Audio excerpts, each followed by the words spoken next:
Sillamäe lasteaias Päikseke on kujunenud kaunis ja tähendusrikas traditsioon. Kevadise ajalaada ettevalmistus, kus lapsed koos täiskasvanutega, tõelised väikesed aednikud.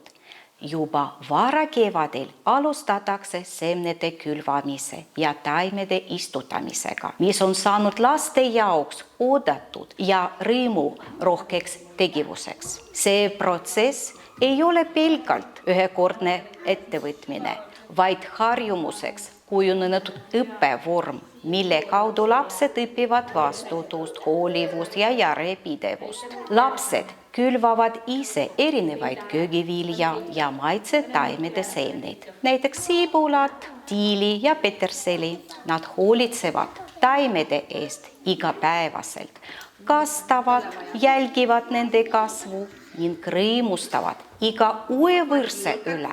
Praktiliste tegevuste kaudu saavad lapsed uusi teadmisi ja kogemusi.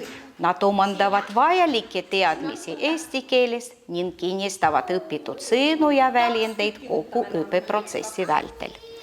Kasutades keelt loomulikes ja tähenduslikes olukordades. Eriti eluvust pakub lastele see, kui nende anda kasvatatud taimed leiavad koha kevadisel ajalaadal.